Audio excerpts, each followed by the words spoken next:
எல்லாருக்கும் வணக்கங்க. எல்லாரும் எப்படி இருக்கீங்க? நல்லா இருக்கீங்களா? இது என்ன வீடியோ அப்படின்னு பார்த்தீங்கன்னா, ஒரு சின்ன ஒரு சமையல் டிப்ஸ் மாதிரி தான் சொல்ல போகிறேன். அப்படியே நம்ம தூங்கும்போதே நம்ம மனசு ஃபுல்லாக என்ன சமைக்க போகிறோம், அடுத்து என்ன வேலை செய்ய போகிறோன்னு ரொம்ப கவலைப்படுவீங்க. அது மாதிரி கவலைப்படாதீங்க. நம்ம முந்தின நாள் நைட்டே நம்ம என்ன சமைக்கிறது, என்ன சமையல் பண்ண போகிறோங்கிறது ஃப்ரெஷ்ஷாக ஆரம்பிக்கணும். அப்போ நம்ம மனசுக்குள்ளே சந்தோஷமாக ஃப்ரெஷ்ஷாக ஆரம்பித்தா மட்டும்தாங்க அந்த வேலையை நம்ம சிறப்பாக செய்ய முடியும். அது இல்லாமல் நம்ம ஒவ்வொரு பெண்களும் ஒரு வாழ்க்கையில் நடக்கிற ஒரு விஷயந்தான், திரும்ப என்ன செய்ய போகிறோம், என்ன சமைக்கலாம், என்ன வேலையை ஆரம்பிக்கிறது அப்படின்னு சொல்லி எல்லாருமே நினச்சிக்கிட்டு கவலைப்படுறதை விட, நம்ம செய்கிறது கரெக்டாக செய்கிறோம், இதுதான் நம்ம செய்கிறது, நம்ம கரெக்டாக தான் நம்ம செய்கிறோம் அப்படிங்கிறத நம்ம யோசிச்சுக்கணுங்க.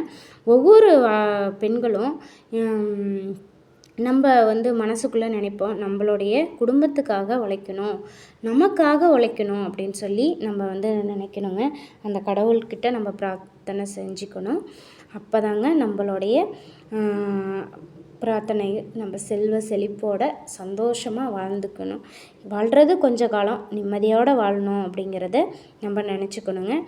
இப்போ நம்ம என்ன சமைப்போம், என்ன சமைச்சு ஃபேமிலிக்கு கொடுக்க போகிறோம் அப்படின்னு தாங்க சில நம்ம வீட்டில் இருக்கவங்க எதிர்பார்த்துக்கிட்டே இருப்பாங்க. அப்படி இருக்கும்போது நம்ம கவலைப்பட்டுக்கிட்டு, நம்ம நிம்மதி இல்லாமல் ஏதோ நம்ம பறிகொடுத்த மாதிரி நம்ம சமையல்கிட்ட போயின்னா நின்ன உடனே நம்மளுக்கு ஒரு பாரமாக, ஐயோ நமக்கு இப்படியா அப்படின்னு ஒரு பாரமாக இருக்கிற மாதிரி நினைக்கவே கூடாதுங்க. சந்தோஷமாக முந்தின நாள் நைட்டே எல்லா வேலையும் ஸ்டார்ட் பண்ணிவிட்டு ஃப்ரெஷ்ஷாக கடவுள்கிட்ட பிரார்த்தனை செஞ்சுட்டு அந்த கிச்சனில் வரும்போது சிரித்து சந்தோஷத்தோடு செஞ்சு பாருங்கள். எல்லாரோட வாழ்க்கையிலும் சிறப்பாக இருக்கும்.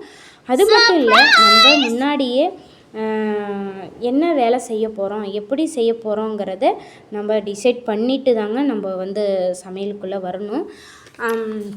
இந்த கிராமத்தில் இருக்கவங்க பாருங்கள், காலையில் 5 மணிக்கெலாம் எழுந்திரிச்சு அவங்க வேலையை ஸ்டார்ட் பண்ணுவாங்க. அப்படி அவங்க ஸ்டார்ட் பண்ணும்போது ரொம்ப ரொம்ப சந்தோஷமாக இருப்பாங்க.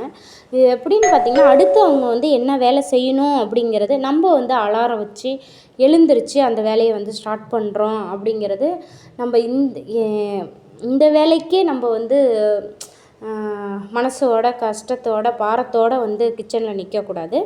நம்ம கிராமத்து வாழ்க்கையில் சில பேர் அடுத்து என்ன செய்யணும் அப்படிங்கிறது அவங்க விவசாயம் பண்ணுறதுக்கு வீட்டு வேலையெல்லாம் முடிச்சுட்டு அடுத்து காட்டில் விவசாயம் பண்ணுறதுக்காக அவங்க வெளியில் கிளம்பி போயாகணும். அப்படி தாங்க சிட்டியில் இருக்கவங்களுக்கும் கிராமத்தில் இருக்கவங்களுக்கும் இந்த மாதிரி தாங்க வித்தியாசம்.